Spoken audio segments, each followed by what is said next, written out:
미국의 한 갤럽 기관에서 미국인들 대상으로 이런 설문조사를 실시했습니다. 이 조사의 중요한 질문 중에 하나가 당신은 당신의 외모에 대해서 만족하십니까? 그런 것이었는데 남자들 중에 몇 프로나 만족한다고 대답했을까요? 네? 28%. 그 여자들은 얼마나 될까요? 남자보다 많을까요? 적을까요? 적어요. 예? 적어요. 남자보다 적어요? 많아요? 두 배로 갈리네요. 예, 13%가 자기 외모에 만족한다. 그렇게 대답했어요. 예. 예, 그러니까 홈쇼핑에 화장품 광고가 더 많겠죠.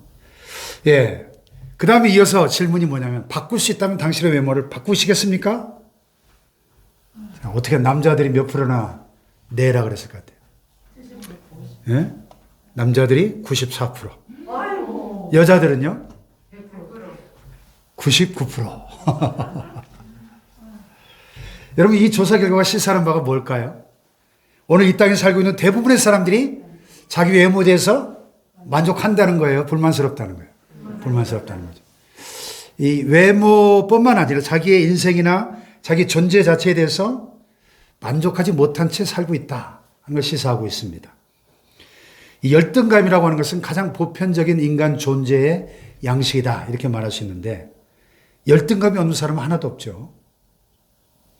이 성경적인 관점에서 볼 때 열등감은 인간의 원죄와 무관하지 않습니다.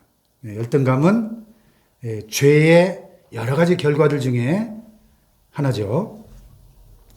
그럼에도 불구하고 우리에게 열등감을 불러일으키는 그런 조건들이나 원인들에 대해서 우리가 직접적으로 책임을 질 수 없는 경우가 많이 있죠. 예를 들면 우리의 부모님을 우리가 선택해서 태어난 게 아니잖아요. 우리의 외모가 이렇게 생기고 싶어서 생긴 게 아니잖아요. 예? 나의 선택이 아니잖아요. 또 이 뭐 IQ, 공부머리, 공부 잘하고 못하고 이건 사실은 뭐 어느 정도 노력에 달려 있긴 하지만은 이 확실히 부모가 공부를 잘했던 집안의 아이들은 확실히 공부를 잘해요. 공부머리는 타고나는 것을 볼 수 있습니다. 그래서 이 내가 가진 그 열등감들을 지나치게 정죄할 필요는 없습니다. 그런가 하면 한편으로 이 열등감을 나의 약점이라고 여기고 이것을 보상하려는 심리로 열심히 자기 약점을 보완해 나가다 보면 오히려 그것이 인생의 위대한 성취로 바뀌어지는 그런 경우들도 있을 수 있죠. 근데 문제는 병적인 열등감이에요. 병적인 열등감. 이 병적인 열등감은 반드시 자기 학대를 낳습니다. 그리고 자기 학대는 자기 인생 자체를 파괴할 가능성이 많습니다. 따라서 병적인 열등감에서 비롯된 자기 학대는 죄악이라는 것을 알아야 돼요. 미국 사우스캘리포니아 대학에서 심리학을 가르치는 레오 버스카글리아 교수라고 하는 유명한 교수가 이런 말을 했어요. 우리 시대의 모든 문제는 사람들이 자기 자신을 건강하게 사랑하는 것을 배우지 못한 데서 기인한다. 자기 자신을 건강하게 사랑할 줄 알아야 되는데 너무나 내 안에 병든 자아상을 가지고 병적인 열등감을 가진 사람들이 많다는 거예요.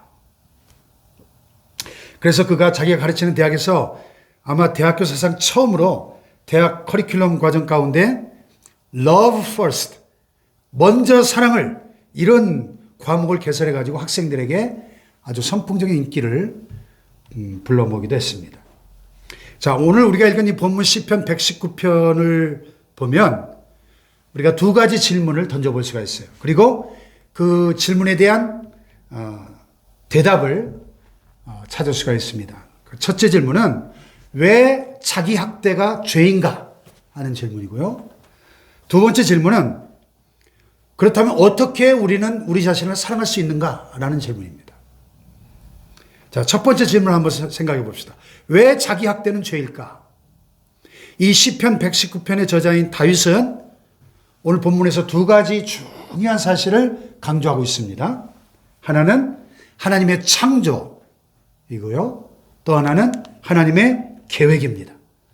하나님의 창조와 하나님의 계획.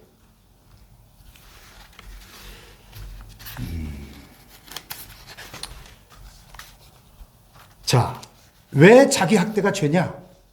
결론부터 말씀드리면 그것은 하나님의 창조를 무시하는 죄악이고, 더 나아가서 하나님의 계획을 불신하거나 무시하는 행위이기 때문에 죄악입니다.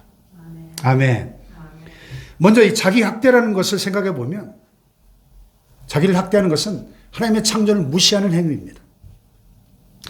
여러분, 세상에 놀랄 만한 일들이 참 많이 있죠. 그러나 사실 우리가 가장 놀라야 할 대상이 하나 있다면 바로 나 자신입니다. 나 자신. 내가 지금 여기 이렇게 존재하고 있다. 이것이 얼마나 놀라운 사실인지 여러분 아십니까? 내가 지금 여기 이렇게 존재하고 있다는 것이. 성 어거스틴이 이런 말을 했어요. 인간은 높은 산과 바다의 거대한 파도와 굽이치는 강물과 광활한 태양과 무수히 반짝이는 별들을 보고 경탄하면서도 그러나 자신의 몸, 자신의 존재에 대해서는 경탄할 줄 모른다 그랬어요. 그런데 다윗은 오늘 본문에 보면 자기 자신의 존재에 대한 경탄과 감사의 노래를 시로 또는 기도로 하나님께 올려드리고 있습니다. 자, 여기 13절 14절을 다시 한번 볼까요? 13절 14절 시작.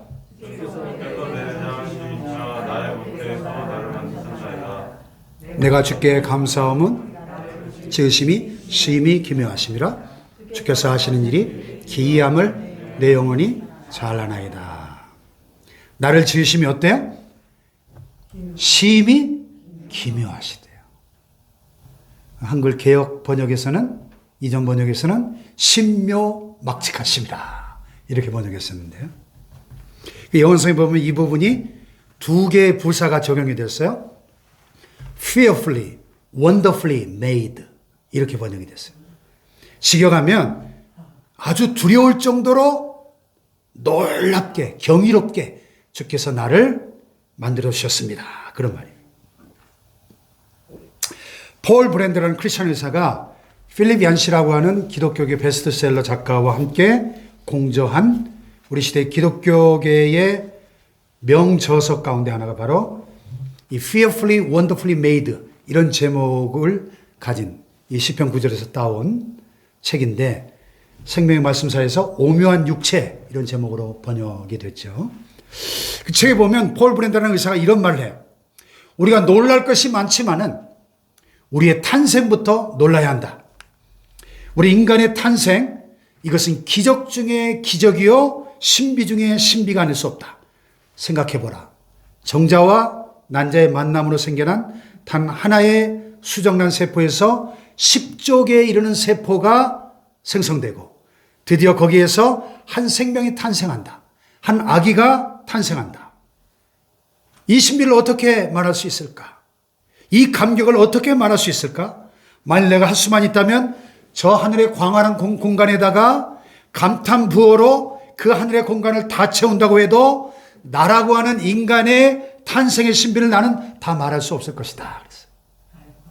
할렐루야. 아멘. 네. 여러분 손자를 낳아서 이제 안아보시면 이 말씀이 더 피부에 와닿을 겁니다. 네. 그 다음에 다윗이 계속해서 15절에 뭐라고 고백하냐면 15절 보세요. 시작. 내가 은밀한 데서 지음을 받고 땅의 깊은 곳에서 기이하게 지음을 받은 때 나의 형체가 주의 앞에 숨겨지지 못하였나이다. 그래서 나의 형체라는 구절의 원문을 보면요. 나의 형체, 나의 뼈대라는 뼈대, 나의 골격, 나의 뼈대가 주의 앞에 숨겨지지 못하였습니다. 하나님께서 나를 만들어 가시면서 이 뼈대를 통해서 나의 형체를 만들어 가고 있는 이 놀라운 모습. 우리 손자의 뭐라 그러죠? 뱃속에 있을 때 그 촬영하는 거? 뭐 이렇게 발라가지고 찍는 거 있잖아요, 사진. 초음파 사진을 보니까 뭐 5개월 때, 7개월 때, 이 점점 이렇게 사람의 모습을 형성되어 가는 그 사진을 우리 아들 며느리가 보내온 걸 보니 참 너무 신기한 거예요, 사진을 보면. 생명의 신비가요.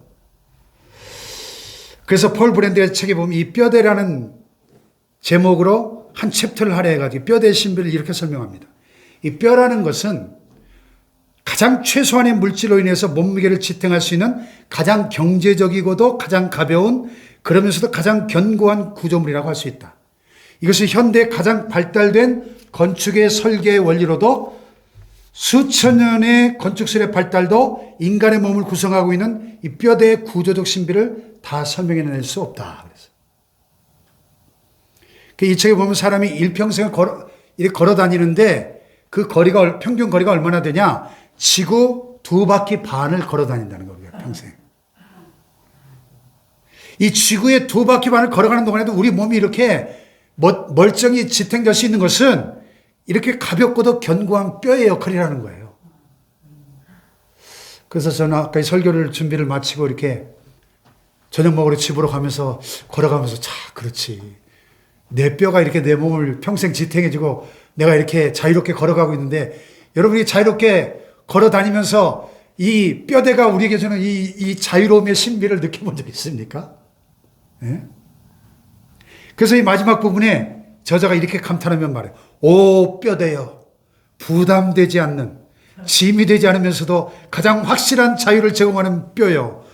뼈가 없는 인간은 상상해보라. 그랬어요. 여러분 뼈가 없는 인간은 상상할 수 있습니까? 네. 주님께서 나를 만드시되 이 뼈대를 가지고 그 안에 아름다운 오장육부를 채워 넣어주시고 숨을 쉬는 살아있는 인간으로 지어주신 이 놀라운 신비로 인해서 지금 다윗은 경탄하고 있는 거예요. 경탄. 이토록 정밀하고 놀라운 존재인 저와 여러분이 아무 의미 없이 만들어졌을까 하는 것입니다. 놀라운 피조물은 놀라운 목적을 전제로 하고 있는 것이죠. 오래전에 무신론 철학자로 유명했던 인거설이라는 사람이 있었는데요. 이 사람이 자기 동네 시계집을 방문했는데 매장 안에 보니까 전에 못 보던 아주 정교하고 멋있게 생긴 벽시계가 하나 걸려 있었어요. 그래서 야, 저 벽시계 멋있네요. 누가 만들었어요? 어디서 구했나요? 그때 시계집 주인이 빙글빙글 웃으면서 대답하길 저거요. 저절로 생겨났죠. 저절로라뇨. 이 시계집 주인이 신실한 크리스찬인데 평소에 이 인거설 박사하고 기독교 신앙에 대한 토론을, 논쟁을 많이 했었기 때문에 웃으면서 이렇게 대답했습니다. 박사님, 말도 안 되는 얘기죠? 근데 박사님은 그 말도 안 되는 얘기를 늘 주장해 오셨습니다. 사람은 저절로 생겨난 것이라면서요. 그게 말이 됩니까? 네. 저 시계 하나도 저절로 생겨났다는 건 말이 안 되는데 저 시계보다 몇천 배, 몇천만 배 훨씬 더 복잡하고 정교한 이 사람이 저절로 생겨났다는 게 말이 됩니까? 대답할 말을 잊었다는 거죠. 자, 자기 학대가 왜 죄인가? 그것은 하나님의 이 놀라운 창조를 부정하는 행위이기 때문입니다. 이 놀라운 창조는 내 인생에 대한 놀라운 가능성을 전제로 하는 것이 아니겠습니까? 할렐루야. 자기 학대라고 하는 것은 하나님의 창조를 무시할 뿐만 아니라 한 걸음 더 나가서 하나님의 계획을 무시하는 혹은 불신하는 죄악인 것입니다. 이 인간 육체의 신비, 인간 존재의 정교한 창조는 창조주의 정교한 계획을 전제로 하고 있는 것입니다. 아멘. 자, 계속되는 16절을 보세요. 16절 시작. 내 형제들이 이기 전에 제 눈을 보셨으며 나를 위하여 전한 날을 하루도 되기 전에 주의 책에 다 기록이 되었나이다. 주의 책에 우리의 인생의 모든 날들이 다 이미 우리의 형제들이 이루어지기 전부터 다 하나님의 계획 속에 있었다는 것이죠. 아멘.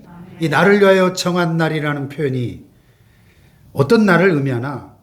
출생을 말하냐, 죽음을 말하냐, 아니면 출생과 죽음 전체를 포함한 내 인생의 날을 의미하느냐, 뭐 논란이 있지만은 이 구절이 지금 우리에게 주는 메시지는 분명하죠. 인간이 어느 날 갑자기 우연히 이 땅에 던져진 그런 존재가 아니라 하나님의 플랜 속에, 하나님의 계획 속에 계획된 존재라는 사실입니다. 할렐루야. 하나님의 놀라운 계획 속에 우리가 이 땅에 태어나서 지금 이렇게 살아가고 있다는 사실입니다. 아멘. 이 사실을 묵상하던 다윗이 그 다음 구절에 보면 이런 경탄의 고백을 하죠. 17절 시작. 하나님이여 주의 생각이 내게 어찌 그리 보배로우신지요 그 수가 어찌 그리 많은지요. 그의 생각이란 CCM이 생각나네요. 그죠? 그의 생각 셀 수 없고 그의 자비 무궁하며 뭐 그런 가사가 생각이 납니다. 하나님이여 주의 생각이 내게 어찌 그리 보배로우신지요 그 수가 어찌 그리 많은지요 경탄하고 있는 거예요. 이 원문에 보면 주의 생각이요 우리 말에는 단수로 표현됐는데 복수예요. 복수. 주의 생각들이 내게 어찌 그리 보배로운지. 나를 향한 하나님의 그 생각들이 어찌 그리 보배롭고 많은지요. 그런 말입니다. 나라는 존재를 계획하시면서 나라고 하는 인간을 조성하시고 계획하시면서 주님이 많은 생각을 하셨다는 거죠. 아멘. 그냥 우연히 태어나게 하신 것이 아니라 그 많은 생각들이 나를 향한 내게 대한 그 생각들이 어쩌면 그렇게 보배롭고 많은지요 하는 고백입니다. 할렐루야. 아멘. 다시 말해서 나라고 하는 존재는 하나님의 그 무수한 생각들의 결정체다 그런 말입니다. 그리고 그 생각들이 너무 보배로운 생각들이라는 거예요. 여기서 보배롭다는 말을 원문에 가깝게 번역하면 소중하다 그런 뜻입니다. 소중하다. 그렇게 보배롭고 소중한 생각, 그 많은 생각들을 통해서 나를 지어주셨다. 나를 아주 소중한 존재로 만들어주셨다. 그런 고백입니다. 아멘. 아멘. 사람들이 나를 어떻게 평가하든 상관이 없습니다. 내가 성공했든 또 실패했다고 느끼든 상관없이 하나님이 바라보실 때 여러분과 저는 너무나 소중한 존재, 철저하게 계획되고 설계된 존재라는 것을 믿으시기 바랍니다. 아멘. 할렐루야. 아멘. 한번 따라해 봅시다. 나는 참 소중한 존재다. 참 소중한 존재다. 믿습니까? 아멘. 다시 한번 나는 정말로 소중한 존재다. 할렐루야. 아멘.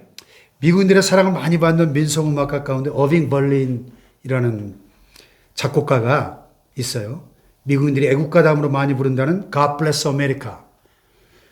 이 노래를 작곡한 사람이고 또 우리에게도 익숙한 크리스마스 캐롤 I'm dreaming of a white Christmas. I'm dreaming of a white Christmas. 크리스마스 때 많이 부르는 그 노래를 작곡한 사람이에요. 그가 평생 1000곡이 넘는 엄청나게 많은 노래를 작곡했는데 한 번은 그가 기자하고 인터뷰를 하면서 이 기자가 이런 재미있는 질문을 했어요. 선생님, 제가 질문을 하려고 하는데요. 선생님 이런 인터뷰 기회를 많이 가지셨겠죠? 그런데 이런 질문을 좀 해줬으면 하는데 그런 질문 아직 한 번도 받지 않았다. 그런 질문이 있습니까? 제가 그 질문을 묻고 싶습니까? 묻고 싶습니다. 그랬어요. 그랬더니 어빙 벌린 빙그레 웃으면서 그래요? 사실 난 이런 질문을 받고 싶었습니다. 당신은 많은 곡들을 작곡하셨는데 히트한 곡들이 여러 곡 되죠? 그 히트한 곡들 말고 그 나머지 곡들을 어떻게 생각하십니까? 이 질문을 좀 해보세요. 아, 그래요? 그럼 제가 질문을 드리죠. 선생님 히트한 곡 말고 나머지 선생님이 작곡하신 그 곡들에 대해서 어떻게 생각하십니까? 그랬더니 어빙이 빙그레 웃으면서 히트한 곡, 유명해진 곡, 파퓰러한 곡들 말고 내게 있어서 그 나머지 많은 곡들은 히트한 곡들 못지않게 나의 피와 나의 땀과 나의 정성이 들어있는 더할 수 없이 소중한 곡들입니다. 그 나머지 다른 곡들도 소중히 여겨주십시오. 여러분, 바로 이것이 저와 여러분을 향한 하나님의 마음이 아닐까요? 아멘. 이 세상에 소위 히트한 사람들이 많아요. 유명한 사람들, 성공하고 출세한 사람들, 아주 이름을 날리고 있는 사람들 많습니다. 잘 나가는 사람들. 여러분 그 사람들만 소중할까요? 하나님은 틀림없이 오늘 우리에게 이렇게 말씀하실 것입니다. 아니다. 히트한 사람들뿐만이 아니야. 이 땅에 살아가고 있는 무명의 그 수많은 사람들 역시 나의 피와 나의 땀과 나의 정성, 나의 생각의 산물이야. 그들은 다 내게 너무나 소중한 존재들이야. 할렐루야.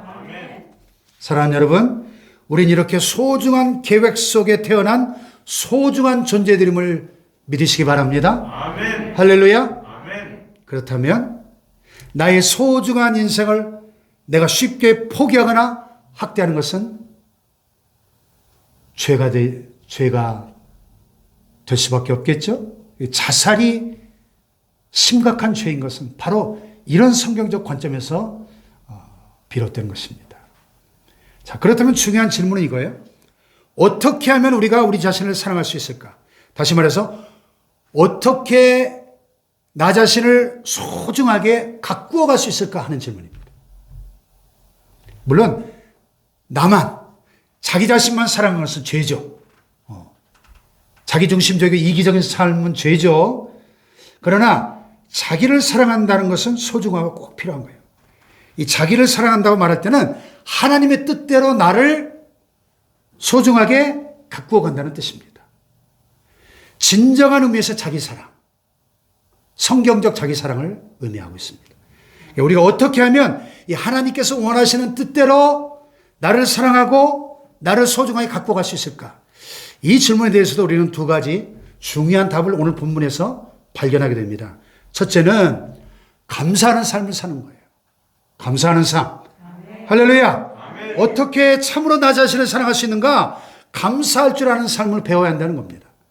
자, 아까 읽었던 14절을 다시 한번 보십시다. 그런 관점에서 14절 시작. 내가 주께 감사함은 나를 지으심이 심히 기뻐하심이라. 주께서 하시는 일이 기이함을 내 영혼이 살아나이다. 내가 주께 뭐 한다고요? 감사하오면. 지금 시편 기자는 하나님께 감사하고 있습니다. 나를 지으심이 심히 기묘하심이라. 신묘막측하심이라. 신묘막측이 무슨 말이에요? 한자로. 신비로울 신자에다가 오묘할 묘자에다가 막측. 측량할 수 없을 만큼 신기하고 오묘하다 그런 뜻이잖아요. 근데 발음을 잘해야 돼요. 신묘막측인데 잘못 읽으면 신묘망측하심이라. 이렇게 잘못 읽으면 주께서 나를 지으심이 신묘망측하심이라. 내가 주께 불평할 수밖에 없는 것은 나를 지으심이 신묘망측하심이라. 이렇게 읽는 분들이 많다는 거예요. 네. 그러나 다윗은 지금 경탄하면서 감사하고 있습니다. 찬양을 드리고 있는 거예요. 주님, 내가 주께 감사드립니다. 나를 얼마나 이렇게 놀랍게 지어주셨는지요. 나는 독특한 창조물입니다. 이 지구상에 나하고 똑같은 사람이 한 명도 없습니다. 나는 독특한 하나님의 작품입니다. 그 얘기예요. 에베소서 2장 10절에 보니까 우리는 그의 만드신 바라. 근데 영어서에 보면 We are his masterpiece. 이렇게 번역을 해요. masterpiece. masterpiece란 말은 걸작품이란 말이거든요. 미켈란젤로의 그 걸작품. 예? 레오나르도 다빈치의 최후의 만찬, 이런 그 불후의 명작들 우리가 걸작이라고 하는 거예요. 걸작. 우리는 그의 만드신 바다. 그래서 공동 번역은 우리는 그의 작품이다. 이렇게 번역했어요. 헬라 원문에 보면 포이에마라는 단어에서 영어의 포임, 시라는 말이 나왔어요. 우리는 하나님의 작품인데 작품도 그냥 작품이 아니고 시적인 작품, 예술품, 걸작품이란 말이에요, 우리가. 저와 여러분, 할렐루야. 아멘. 나라고 하는 존재, 나는 하나님의 그 많은 생각, 얼마나 많은 생각이에요? 여기 18절에 보면 내가 세려고 할지라도 그 수가 모래보다 많대. 바닷가의 모래보다 더 많은 무수한 생각을 가지고 나를 만드셨다는 거예요. 그러니까 여러분, 내가 얼마나 보배롭고 소중한 하나님의 그 무수한 생각을 통해서 만들어진 이 하나님의 놀라운 예술적인 걸작품이라고 하는 사실인 거예요. 우리가 깨달아야 돼. 할렐루야. 그러니까 내가 나를 바라보면서 놀라야 할 충분한 이유가 있다는 건 충분한 이유가 있어요. 네. 자, 보세요. 내가 이렇게 숨을 쉬고 이렇게 살아있다. 놀랍지 않습니까? 놀랍지 않나요? 안 놀래요? 그럼 옆에 있는 분들 한번 바라보세요. 한번 보세요. 하나님의 작품입니다. 한번 축복해. 당신은 하나님의 걸작품입니다. 참 신묘막측하시네요. 예? 신기하고 놀랍네요. 한번 감탄해 보세요. 하나님의 작품이라니까요. 작품. 하나님의 작품. 할렐루야. 참 희한하게 생겼어요. 그리고 우리 손자놈을 매 사진 동영상을 보내는데요. 보고 또 보고 또 보고 또 봐도 얼마나 신묘막측한지 모르겠어요. 어쩌면 그렇게 나를 쏙 빼닮았습니까? 생명의 신비가 말이에요. 봐도 질리지 않아요? 얼마나 놀라운 작품인지. 우리가 그런 하나님의 작품이다. 왜냐하면 그렇게 놀라울 수밖에 없는 게 그 하나님의 창조주의 솜씨가 들어있거든요. 솜씨. 우리가 그 흔히 걸작품을 볼 때 예술가의 혼이 담겨 있다. 그렇게 표현하잖아요. 그러니까 저와 여러분 한 사람 한 사람 속에는 최고의 예술가이신 하나님의 혼이 담겨요. 혼이. 하나님의 숨결이 들어있습니다. 하나님의 그 예술적인 혼이 담겨 있다니까요. 저와 여러분의 존재 속에는. 할렐루야. 아멘. 창세기 표현을 빌리자면 우리가 본래 지어졌을 때 누구의 형상을 따라? 하나님의 형상을 따라. 보세요. 돼지는 돼지의 형상으로 돼지같이 만드시고, 개는 개같이 만드시고, 호랑이는 호랑이같이 만드시고, 원숭이는 원숭이같이 만드시고, 사람은 누구같이? 사람같이가 아니라 하나님같이. In the likeness of God. 하나님의 모양을 따라 하나님의 형상대로 유일하게 만드신 거예요. 할렐루야. 그러니까 내 안에 하나님의 숨결을 불어넣으시고, 루아흐, 하나님의 혼을 불어넣으시고, 하나님의 형상을 우리 안에 넣어두시고, 내 안에 하나님의 사인이 새겨져 있어요. 하나님의 사인이. 여러분, 나는 하나님의 사인이 새겨져 있는 하나님의 작품이라는 사실을 잊지 마시길 바랍니다. 아멘. 얼마나 소중한 작품이겠습니까? 아주 오래전에 미국 사람 하나가 프랑스 여행을 하다가 프랑스 시골 뒷골목에 어떤 그 기념품 가게에서 아주 오래돼 보이는 앤틱 목걸이를 하나 샀어요. 그 목걸이가 참 특이하고 재밌게 생겼다 해서 뭐 몇 불 안 되는 저렴한 가격으로 샀어요. 그걸 가지고 이제 고국으로 미국에 돌아오는데 공항에서 세관을 통과하는데 아주 엄청나게 세금을 그냥 높게 매기는 거예요. 그래서 아니 이거 얼마 안 주고 산 건데 왜 이렇게 세금이 비쌉니까? 따졌더니 이것은 당신이 생각하는 것보다 훨씬 고가의 물건입니다. 그렇게 대답을 하는 거예요. 그래서 나와가지고 보석상에 가서 보석 감정사의 그 목걸이를 감정해 보니까 이 감정사 확대경을 가지고 한참 목걸이를 보더니 깜짝 놀라는 거예요. 손님, 이 목걸이는 보통 목걸이가 아니네요. 한번 보세요. 확대경으로 이렇게 보니까 거기에 사인이 하나 있는데 조세핀에게 보나파르트 나폴레옹이. 나폴레옹의 그 애인 있잖아요. 조세핀에게 나폴레옹이 선물한 목걸이인 거예요. 한때 세계를 지배했던 나폴레옹의 사인이 있어서 그 보잘것없어 보이는 목걸이가 그 엄청난 고가의 그런 작품이 될 수 있었더라. 그렇다면 저와 여러분 안에 하나님의 사인이 새겨져 있다면, 하나님의 형상이 새겨져 있다면 우리는 얼마나 소중하고 보배로운 작품이겠는가 하는 것입니다. 아멘. 할렐루야. 아멘. 나라는 존재 안에 하나님의 숨결이 있고 내 인생을 향한 하나님의 기대가 있다는 거예요. 기대. 아멘. 아멘. 그렇게 만들어진 존재. 그래서 나를 기대하시고 내 삶 속에 간섭하시고 개입하시는 그 하나님을 우리는 믿어야 됩니다. 아멘. 할렐루야. 내가 죄 가운데 방황할 때 나를 그대로 버려둘 수 없어서 하나뿐인 독생자 예수 그리스도를 보내시고 십자가에 피 흘려 죽게 하시고 나를 구원하신, 그렇게 나를 소중히 여겨주신 그 하나님의 사랑을 우리가 믿어야 합니다. 아멘. 할렐루야. 아멘. 이 하나님의 은혜를 생각할 때 우리가 할 수 있는 일은 딱 하나밖에 없어요. 나 같은 죄인 살리신 주의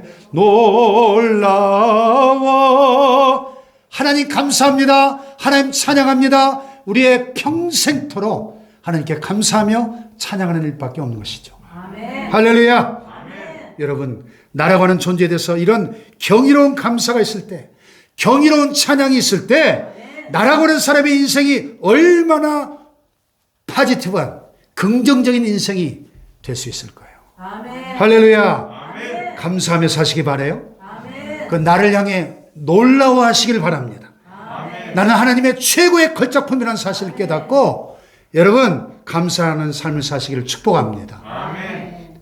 또 하나 마지막으로 중요한 단어는 인도받는 삶이에요. 첫째는 하나님께 감사하는 삶이고 두 번째는 인도받는 삶. 다 같이 인도받는 삶. 인도받는 삶. 우리가 정말로 우리 자신을 사랑할 수 있는 또 하나의 중요한 비결이 있는데 인도하심을 받는 삶입니다.